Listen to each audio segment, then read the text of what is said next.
So picture this. Fancy house, private suburb, windows taller than your future, and a chandelier that probably costs more than your car. That's the Whitmore estate. Spotless, stunning, and absolutely soulless. Everything screamed, "We're rich," but none of it whispered warmth. The vibe, think luxury museum. Beautiful, but don't touch, or laugh, or exist loudly. Now down the hall, in a nursery dipped in Pinterest-perfect pastels, there's Grace, the nanny. She's not just doing her job, she's being a mom, humming while she buttons up the little dude's shirt like it's a sacred ritual. Her hands aren't new, but they know love. And then it happens. "Hold still, baby," she says. And Elliot, this tiny human, 4 years old and already bringing the drama, goes, "I'm not a baby." But then he leans into her hand and just melts. And in that 1 second, it's clear. This kid doesn't want money, marble, or chandeliers. He just wants Grace. She was there for every fever that blistered his sleep. She was there when he vomited into his tiny fists, when he couldn't say help, only cry. She turned alphabet cookies into lessons, taught him the power of please and the courage to slow his breath when fear stole it. But she wasn't blood, not in the eyes of Victoria Whitmore. Victoria hit the marble like a judge entering court, sharp, exact, untouchable, hair flawless, smile absent. Her words didn't yell, but they burned. No hello, no motherly glance, just orders. Don't let him ruin his outfit before the guests come. And wear something that doesn't stand out. Grace nodded. Same way she did yesterday and the day before. To them, she was a fixture, silent, safe, replaceable. But Elliot knew. He knew who packed his food right, who told the story that made him giggle in bed and skip the one that made his throat close. He never ran to marble and money when he fell. He ran to flesh, to memory, to her. Still, Grace obeyed the lines of this quiet script. No sound, no scandal. She climbed the back stairs. She slept where the laundry slept. And every night, after tucking Elliot in, she opened the top drawer. What lived inside wasn't much, but it held the version of her that mattered most. Tucked in the velvet dark of her drawer, beneath folded linens and the rustle of unspoken grief, lay a photo, its corners curled like petals aging on the vine. The boy in the picture, no older than Elliot, had that same stubborn light in his eyes, that same tilt of mischief and magic. She never spoke of him, never needed to. Her lullabies held him. The way she cradled Elliot when the house went still, it was a silent dialogue with the past. Every night, she'd press her fingers to the photo's paper ghost and whisper, "Good night, Micah." She wasn't just babysitting someone else's child. She was cradling a memory, stitching a life she once had into the rhythm of the one she now lived. By morning, the mansion had turned into a stage, not for love, not for joy, but for the illusion of both. Victoria's version of a celebration had all the warmth of frost-bitten crystal. Gardeners buzzed through the hedges like wind-up toys. Roses were forced into symmetry, petals fussed over like museum pieces. Hors d'oeuvres were assembled with a surgical precision, not passion. Even the grass was cut twice, not because it needed it, but because optics demanded it. Victoria moved among them like a maestro conducting silence, her voice coated in sugar and steel. Her smile, tight as a cello string, never reached her eyes. Grace had watched it all before. The theater of perfection. The boy introduced like a painting in a frame, clean and polite, while the messy, beautiful truth of him was left behind. Fevers, fears, tears no one clapped for. "Grace," Victoria uttered, her eyes flicking up from the pristine script of her event planner. "You'll be present during the party, only if necessary. Wear the navy uniform, the plain one. Nothing that pulls focus." Grace nodded. No protest, no pause. She was fluent in the language of the unseen. In mansions like this, silence wasn't weakness, it was armor. The uniform hung in her closet like a sealed fate, gray-blue and silent, pressed and heavy like unspoken grief. She ironed it slowly, her fingers following seams like tracing scars. It fit perfectly, like a cage custom forged. Meanwhile, Elliot rampaged past the mansion's made-up order, chocolate on cheeks, a crayon like a sword. He launched himself at her knees, laughing like he hadn't learned to be ashamed yet. Then the echo of stilettos on tile. Victoria's presence always entered before her voice. "Elliot," she snapped, "how many times must I remind you?" "Grace is not your mother." The boy turned to Grace, confused. Her face didn't flinch, just her hand softly on his back, tracing invisible lullabies. "I'm sorry, Mommy Grace," he murmured as if the words had chosen themselves. Victoria stiffened. The walls did too.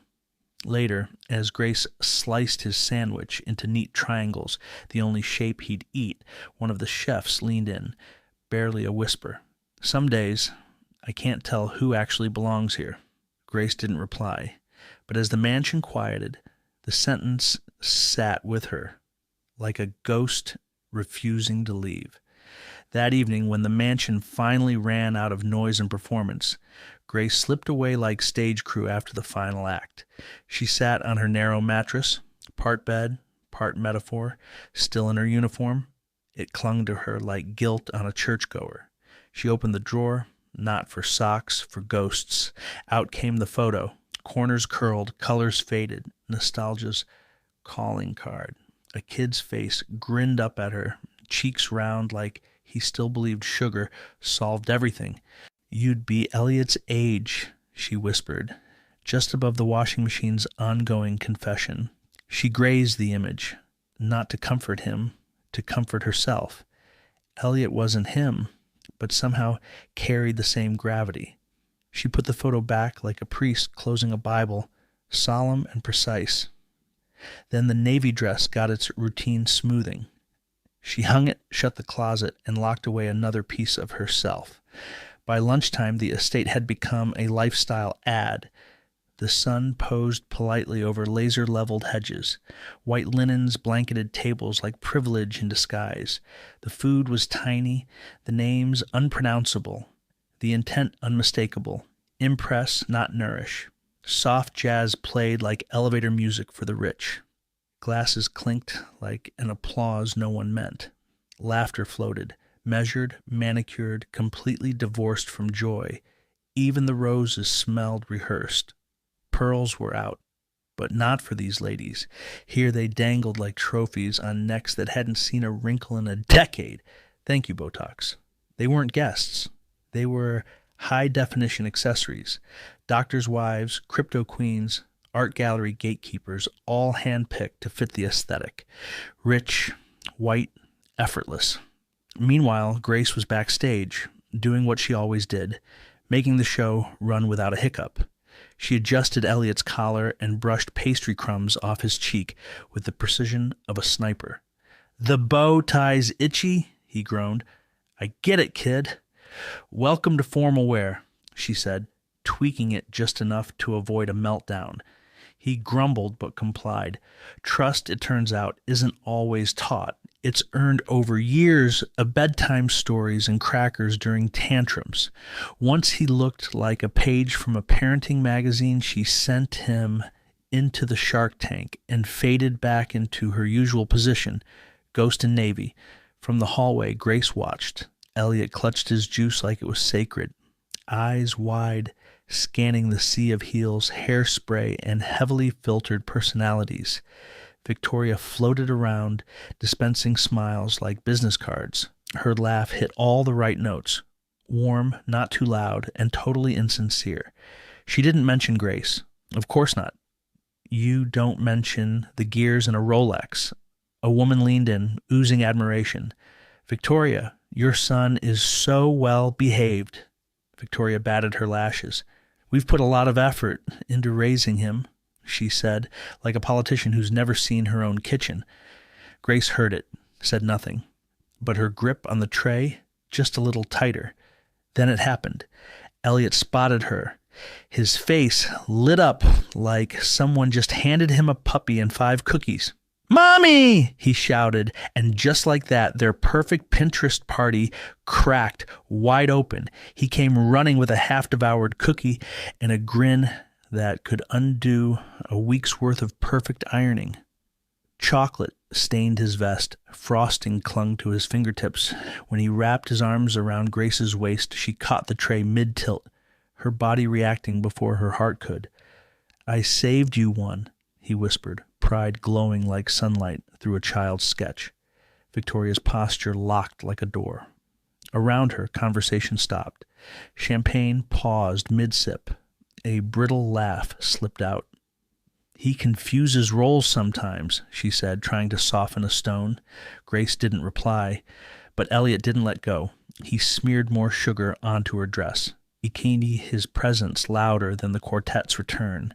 He only understood one truth. The arms that tucked him in were standing right there. Grace bent slowly, her thumb trailing a chocolate path across his cheek. "Still my little sweet tooth?" she said, her voice curling under the weight of so much unsaid. Music resumed. Glasses clinked again, but under the linen and laughter, tension laced the air like smoke. Afternoon light warmed the garden, but shadows crept long across the tables. The string lights above blinked uncertainly, as if unsure whether to celebrate or caution. Victoria stood poised, Rosé poised higher. She looked every inch the host, lifted chin, performative calm. Grace watched from the margins, a ghost in plain view. The pianist's note faded. "To family," Victoria said. But Elliot's voice rang louder. "I want to sit with Mommy." Everything paused. The words landed like a lightning strike. Not loud, but sharp, definitive. Heads turned, conversation stopped. Champagne flutes wobbled in frozen hands. Standing by the cake stand, Elliot didn't whisper or stammer. He pointed, clear, certain, at Grace.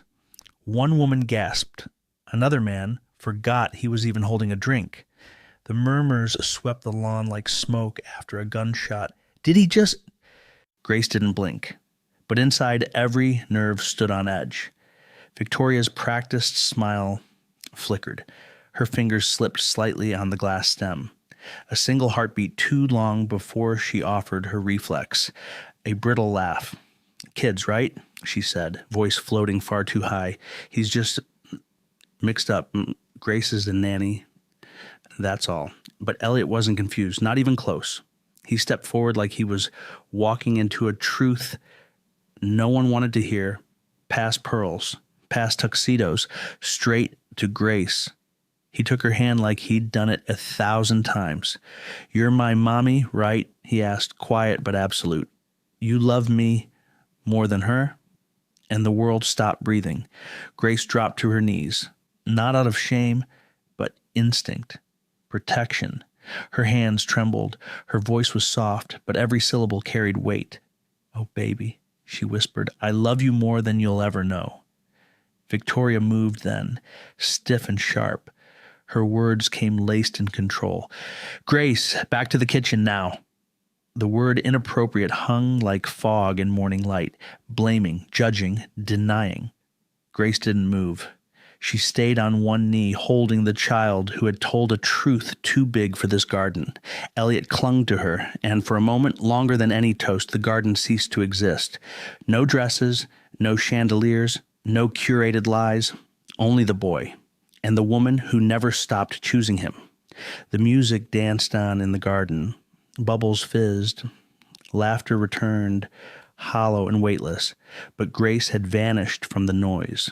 Her footsteps were softer than regret as she climbed the back staircase, spine rigid with something unspoken.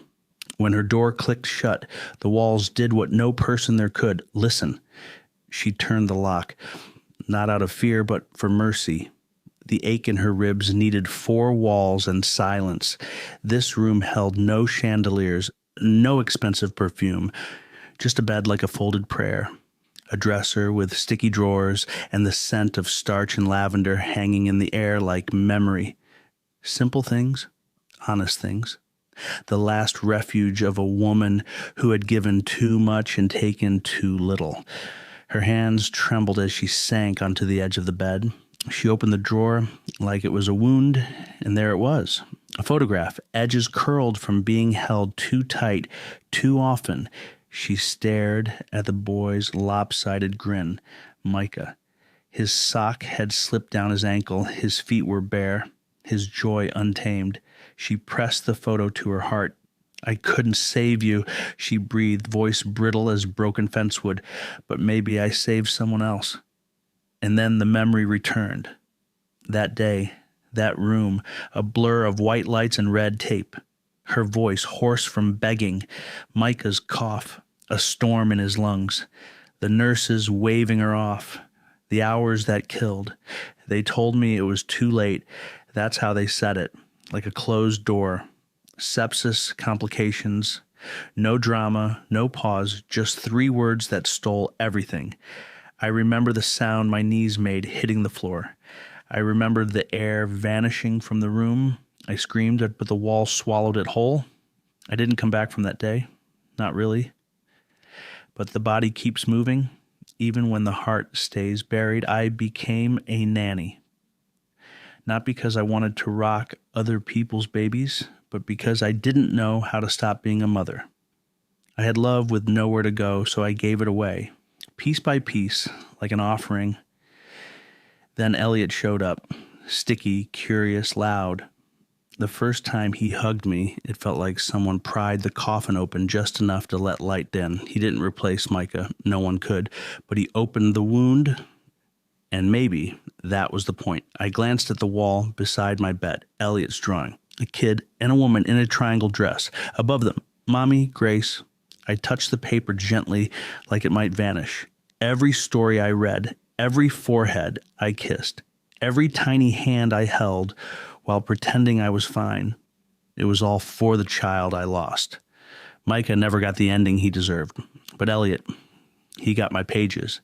They told me to go back to the kitchen like I was staff who'd overstepped, but they don't understand. I never stopped being a mom. I just stopped being recognized as one. The next morning was too quiet, not peaceful, just awkward. Like the world knew something shifted, but didn't want to admit it. Victoria reclined in the garden room, her teacup stirring, but lips untouched. Her gaze was a blank mask, but the silent war raging in her jawline told another tale. All evening she had spun fables for her court of high-born friends, brushing off the child's outburst as the nonsense of youth.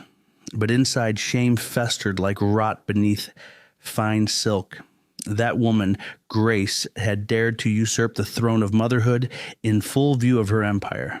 When Charles entered, still armored in suit and tie, he bore the coldness of a man who never truly arrived anywhere, only passed through. His visits to the manor were as rare as sentiment in his eyes. But Victoria needed judgment now, even if it came from an indifferent god. She clings to him, Victoria said, voices crisp as autumn frost, eyes still fixed on her untouched cup. And he clings back. Charles arched an eyebrow, already bored. If it spoils the portrait we paint, remove the frame. That was all. A sentence passed without ceremony, and so the summons came. Grace was called to the study, her footsteps silent, expression unreadable, the place where secrets were signed and sealed, not where the help was welcomed. Her palms were dry, but her stomach was storm-tossed. Victoria delivered the decree with a surgical chill. Your duties conclude at month's end. We'll speak well of you, but you must go. Grace bowed, quiet as prayer.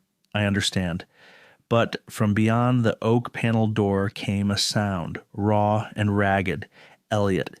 4 words stabbed the silence. A number. The boy had been listening. His heart, unlike theirs, had no armor. He stormed through the doorway, cheeks flushed and eyes wild with desperate fear. You can't!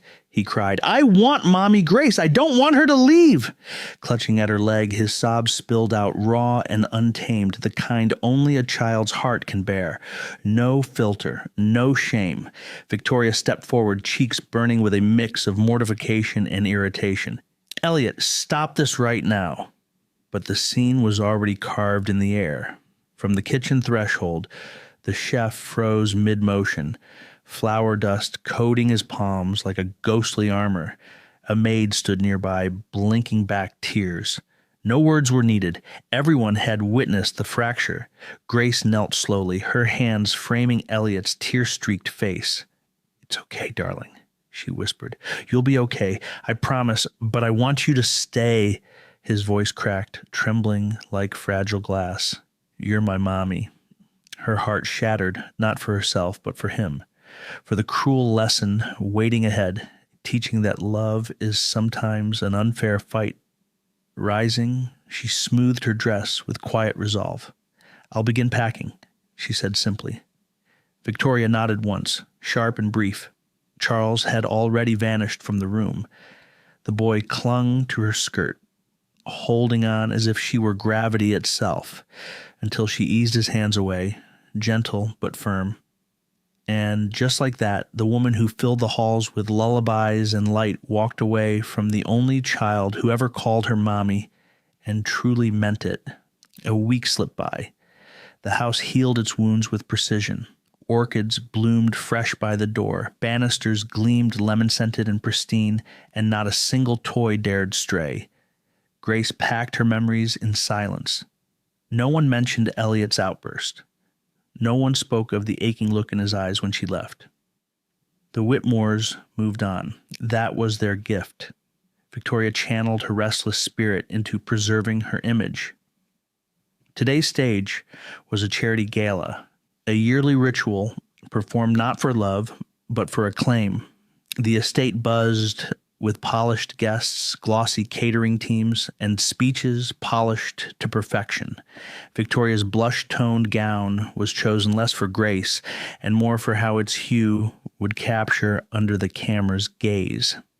The evening's crown jewel was Dr. Lena Hayes, a rising luminary in pediatric medicine, recently lauded in Forbes, with radiant brown skin that seemed kissed by the setting sun, hair twisted sleekly, and a sharply tailored suit that balanced poise with power.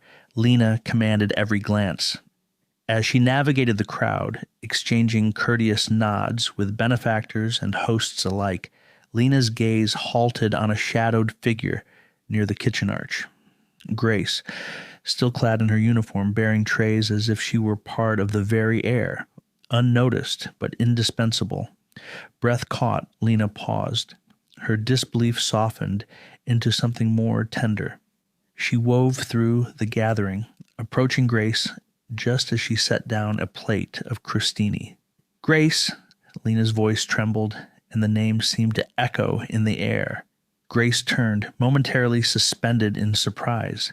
Their eyes locked, astonishment blooming in Grace's parted lips. "I never knew you were here," Lena whispered, voice thick with wonder as they embraced, folding years into a single breath. Grace pulled back, awe shining in her eyes. "Look at you. You've grown." Lena's eyes glistened with unshed tears as her hands wrapped around Grace's. "You were my first believer?" she whispered, voice trembling. "When I was just another lost child in the system's shadows, everyone turned away, except you. You brought us stories, books filled with hope. Week after week, you read to me, even when I fought it. You were the first to say I was smart, before anyone dared." Grace's lips curved into a gentle smile. "I always saw it. I am a doctor because of you." Lena's voice cracked, fragile yet fierce. "Everything I've become started with you." Grace blinked back tears, helpless against the flood. Around them the room hushed. Guests paused mid-chat, eyes drawn to the moment like moths to a flame. Cameras lowered reverently. What was once overlooked, the woman in the background, the help, now held the stage beside a rising star. A whisper fluttered near Victoria's ear. "Who is she?" Victoria's practiced smile wavered. I thought she was just the nanny. Lena faced the crowd, her voice steady, growing with quiet power. She's not just anything. She's the reason I stand here. The story everyone assumed was rewritten in a heartbeat. No longer invisible, no longer unheard, Grace glowed in the light of her own truth. Gifts given, not to one child, but to generations. The clinking glasses faded to silence, all eyes fixed on the impromptu stage at the garden's edge, where Dr. Lena Hayes stood, hand resting gently on Grace's shoulder. The official speech forgotten, the moment raw and alive, commanded attention. Lena inhaled deeply. Calm but unwavering, she began, I wasn't planning to speak today, but I cannot stay quiet. She glanced down at Grace, then scanned the crowd like a spotlight hitting the overlooked. Look at this woman. Most of you didn't even notice her before today. Maybe you called her help, or maybe you called her nothing at all. But let me tell you, people like her raised people like me. The air shifted. Nervous glances flicked across manicured faces. Don't dare, Lena snapped. Call her just a nanny. Murmurs spread, uneasy like static on a wire. She saw me when I was invisible, when I had nothing, no family, no future. She gave me time, attention, respect. She talked to me like I mattered, even when I didn't know I did.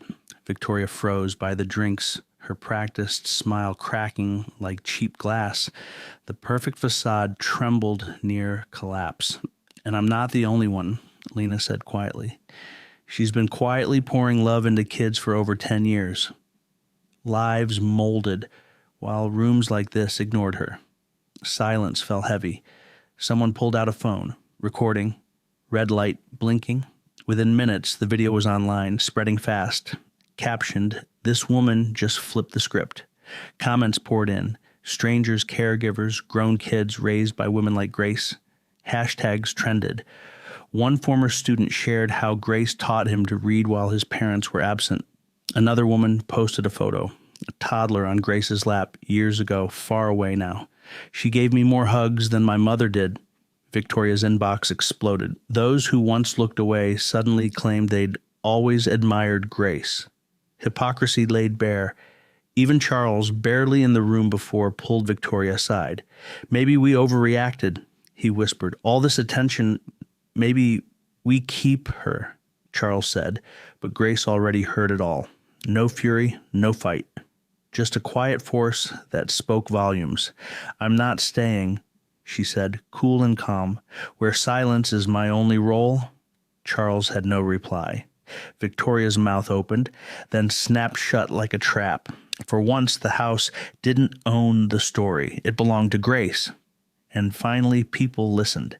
The day she left the Whitmore estate, the sky was an endless blue, as if even the clouds respected the moment. Not a defeat, but a declaration. She packed light, one suitcase, a few precious keepsakes, and a folded drawing nestled in her coat's pocket. No tears in the foyer, no stumbles by the marble stairs where Elliot had once called her Mommy for all to see.